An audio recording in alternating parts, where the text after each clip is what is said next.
hundreds of soldiers just rain down from military planes over Burkina Faso, fully armed, fully silent, and not part of any war.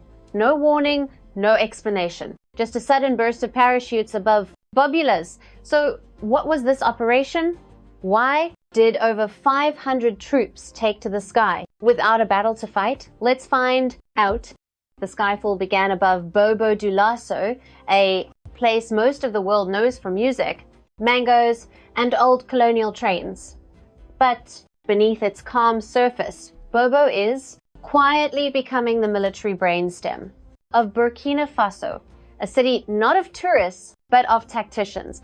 And in the middle of this city lies a zone so tightly regulated that most civilians have only seen its fences, never its function. This is SCAP, Burkina Faso's elite airborne training facility. SCITAP is where gravity is challenged and war is rehearsed. Not in theory, but with boots, bruises, and blood if necessary. The name might sound bureaucratic, but don't let that fool you.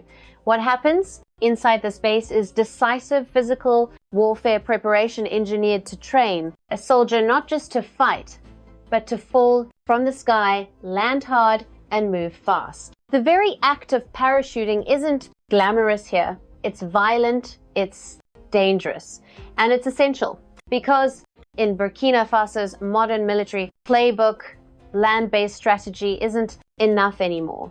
Terror doesn't respect roads. Threats don't wait at borders. And the old method of sending trucks down highways simply can't respond quickly enough when insurgents attack villages in the dead of night. This is where CTAP steps in.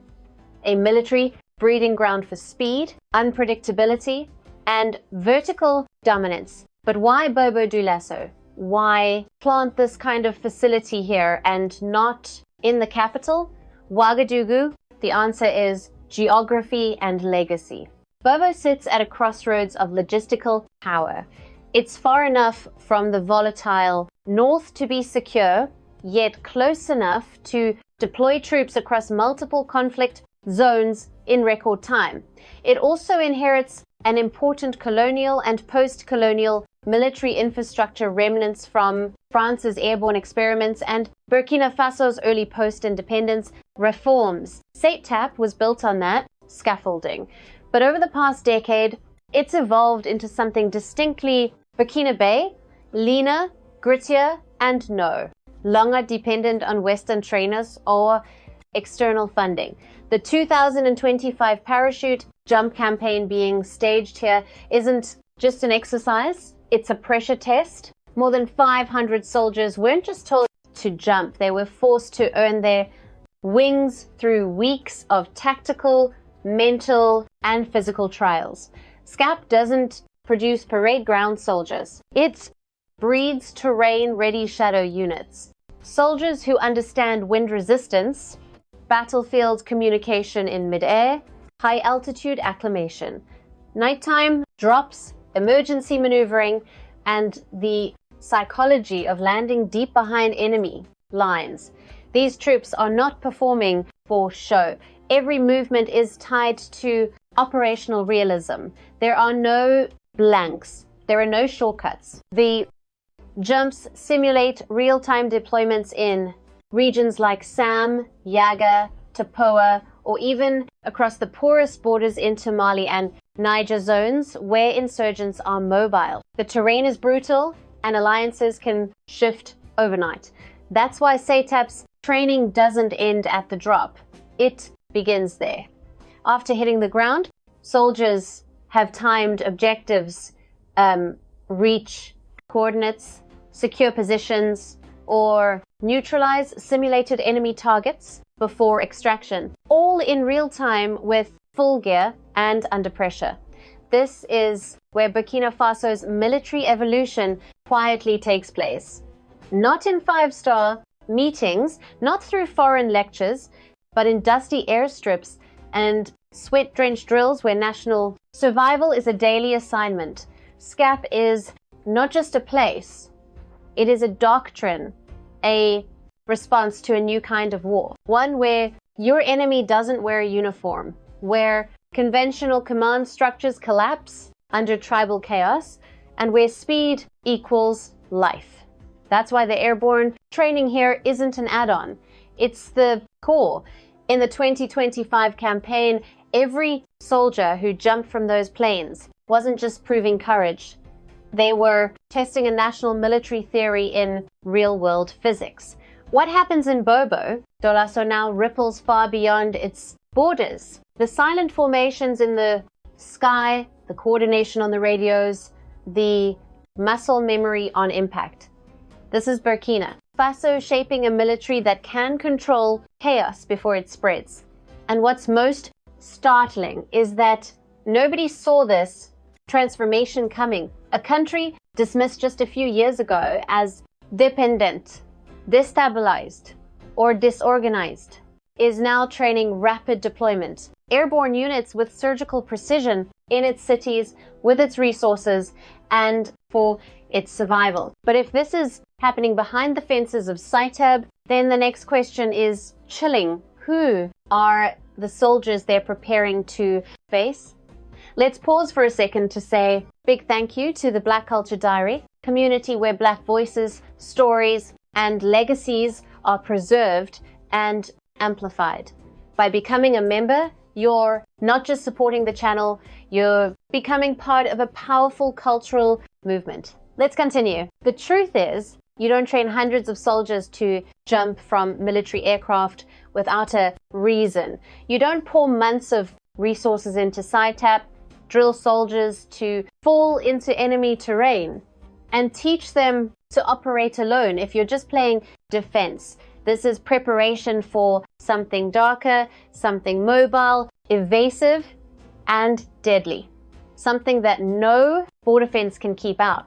So who are these paratroopers being trained to face? Burkina Faso isn't in a conventional war. It's in a phantom conflict where enemies don't wear uniforms, don't hold territory for long, and don't announce their movements. The country is locked in a brutal struggle against asymmetric insurgency groups, primarily in the north and east. These aren't rebel armies from a neighboring state.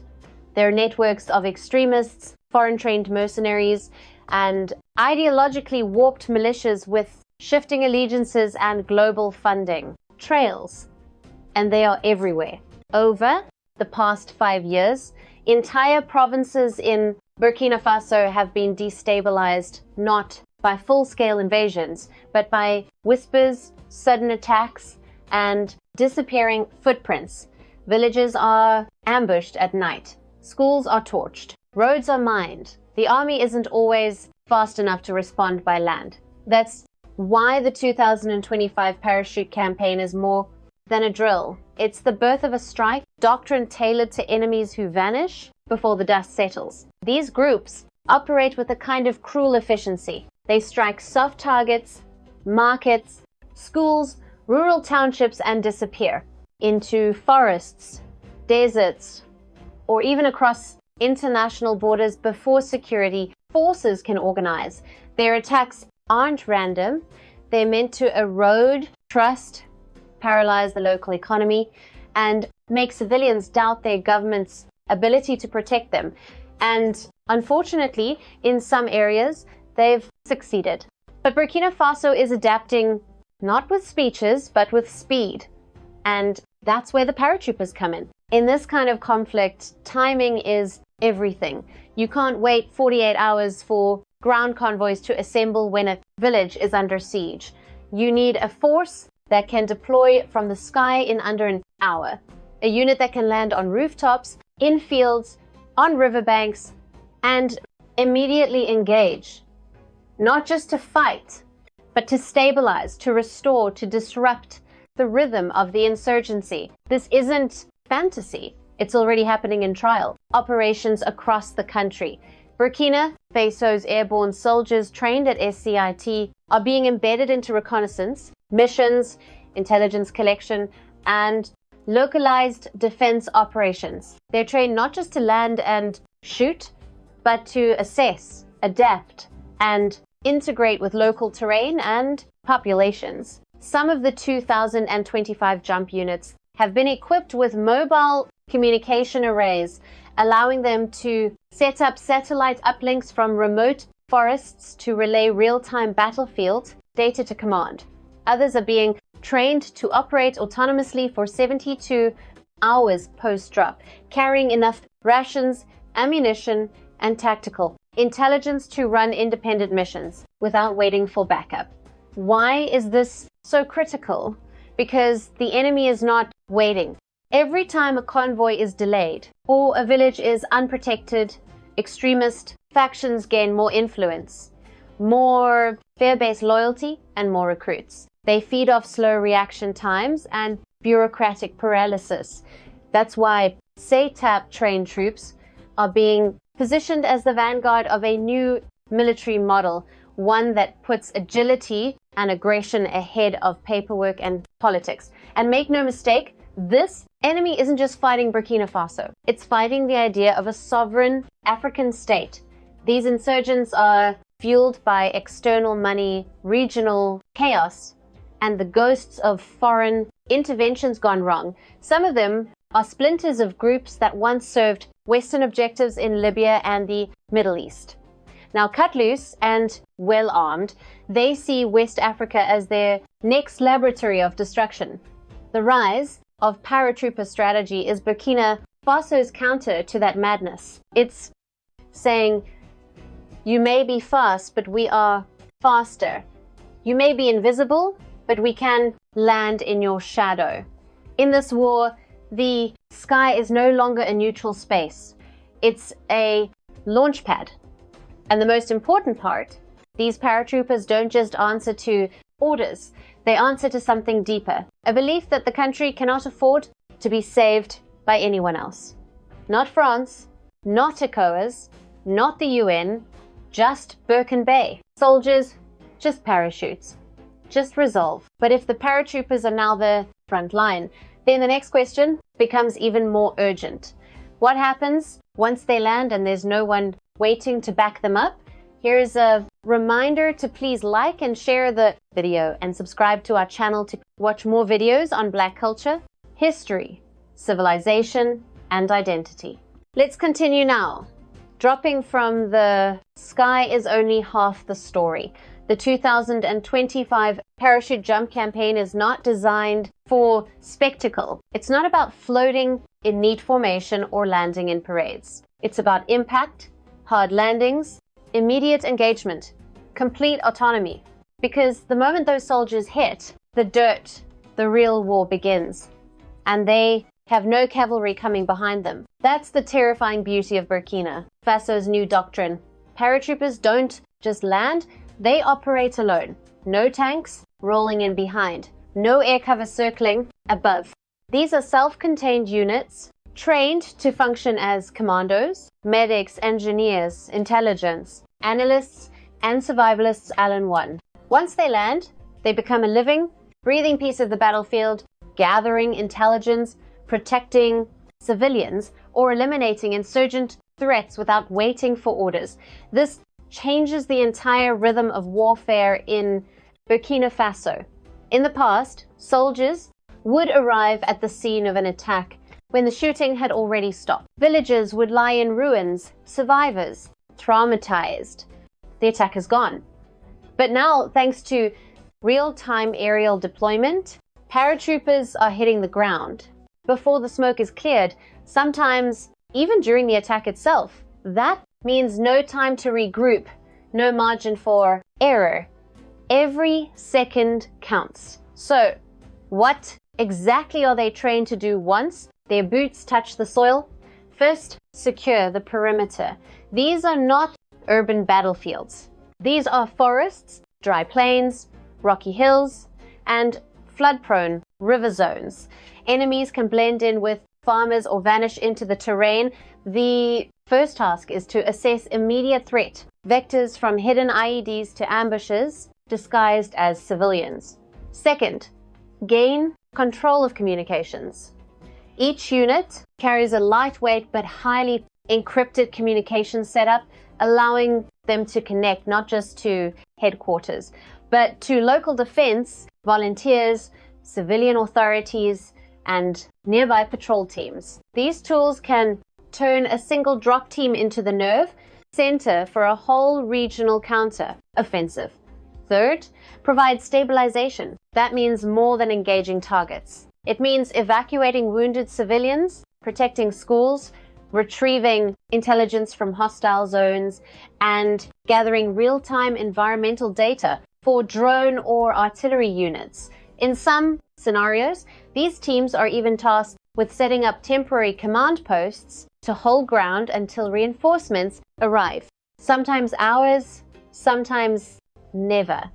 What makes this more remarkable is that Burkina Faso isn't copying anyone else's model. This isn't a clone of American shock and awe or a French counterinsurgency template. This is something far more local, far more grounded in the reality of Sahel warfare, where infrastructure is limited, GPS is unreliable, and danger isn't always loud. The country is building a military strategy based on improvisation, endurance, and direct human trust, not massive war machines or foreign contractors. And for many of these soldiers, the landing site is not just a mission, it's home. Some were born in nearby villages. Some have family in surrounding regions. These aren't strangers dropped into distant war zones. These are sons of the soil returning with guns, radios, and a promise to defend what was once abandoned. That psychological advantage is immeasurable. It turns the battlefield into something personal. This isn't just a fight against insurgents. It's a recovery mission for the nation's dignity. The moment a paratrooper hits the ground, he isn't just a soldier. He becomes a symbol of return, a walking answer to the question villagers have asked for years. Will anyone ever protect us? But that burden is heavy, because once they land, failure is not an option. There is no fallback plan. There are no excuses. These soldiers are taught to assume that if they die, the village dies with them. That pressure creates a mental discipline unlike anything in conventional warfare. That's why the 2025 campaign placed enormous emphasis on psychological conditioning, endurance, tests, and multi-role adaptability. Soldiers are put through brutal nighttime landings, zero visibility, combat drills, and forced isolation, missions to simulate being cut off after a compromised drop. They're even trained to turn local resources into tools, using farm equipment for defense, setting up barricades with wood, and communicating through village elders when electronics fail. Because this war is not just technological, it is cultural, psychological, human. The goal isn't just to kill insurgents. The goal is to reclaim lost space mentally and physically. And so the battlefield has changed. Landing is now a beginning, not an end. A drop zone is no longer a waypoint. It's a frontline outpost. A single soldier is no longer a fighter. He is the state in miniature. But if this is how Burkina Faso fights with what it has, then what happens when this airborne doctrine starts scaling up across the entire Sahel? What started in Bobo? Dulasso is no longer staying in Bobo. Dulasso. The 2025 parachute jump campaign may be a national operation, but its echoes are already bouncing across the entire Sahel region. It's no longer just about how Burkina Faso lands its soldiers. It's about how those landings could shift the balance of power between states, insurgents, and foreign meddlers across multiple borders. Here's the quiet truth. SCAP is becoming more than a military school. It's becoming a blueprint. And if the signs are correct, Burkina Faso may be turning its airborne doctrine into a pansahal strategy, drawing in its closest allies and creating something that hasn't existed in West Africa since colonial times. A unified borderless strike force that answers to no Western command. Let's connect the dots. In 2023, Burkina Faso, Mali, and Niger formed a landmark alliance, the Alliance of Sahel States, AES, with the goal of mutual defense and political coordination in the face of rising insecurity and regional isolation. But words only go so far. Alliances need teeth. And what Burkina Faso is now developing through its parachute campaign may be the very military muscle that gives AES its first real operational edge. Why airborne forces? Because when you're fighting a fragmented enemy that moves between countries with ease, you need a force that can move just as fast or faster. And unlike road-bound ground troops, airborne units don't care about where one border ends and another begins. They don't wait for permission. They don't need clean runways. With the right coordination, they can deploy in minutes from one AES nation to another, breaking the spine of insurgency networks that have thrived by exploiting these border gaps. Now, imagine this. Soldiers trained in Bobo de Lasso dropping into eastern Niger to intercept a fleeing insurgent convoy or Malian paratroopers, joining Burkina Faso forces in defending a corridor near Kongjari, with synchronized doctrines, shared command, signals, and unified tactics. The AES alliance could launch joint airborne interventions faster than ECOS can hold an emergency meeting. This is not a theory.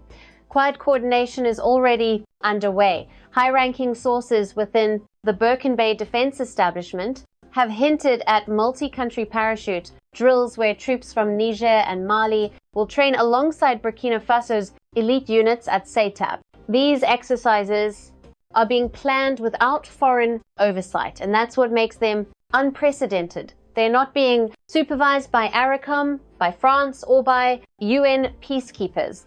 They're being designed by Africans for Africa, using African terrain threats and solutions as their baseline. The logic is revolutionary. For decades, West African military doctrine has been built on a borrowed model, often French, occasionally American, and always conditional. Troops were trained to wait for NATO guidance, to call in external air support, or to rely on peacekeeping missions. But Seytab's program is erasing that dependency, proving that effective strike capability can be built from within, scaled regionally, and deployed independently.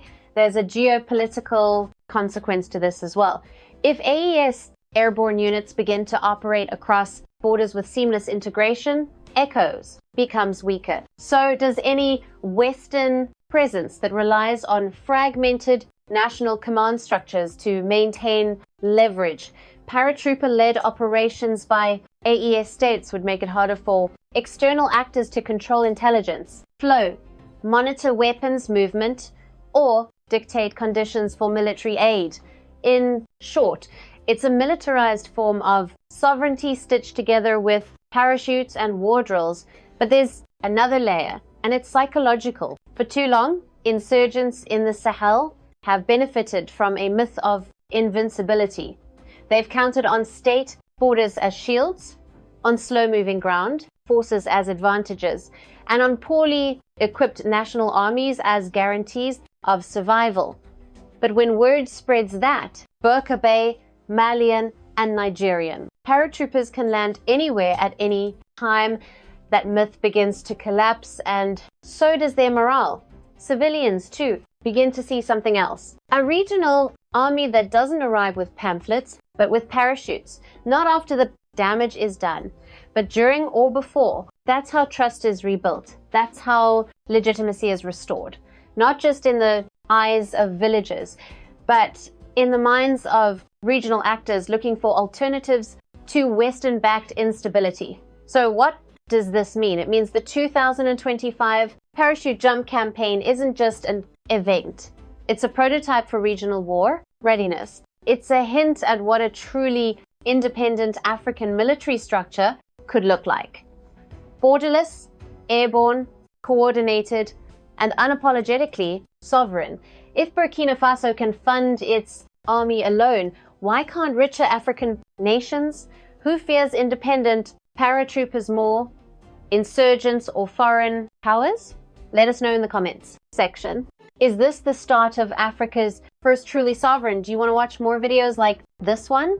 If so, subscribe to our channel and press the bell icon next to it. We have decided to bring videos on something nobody talks about: the Black culture, civilization, history, and evidence about how glorious Blacks have been. Thanks for watching, and until the next video, stay tuned. Military alliance?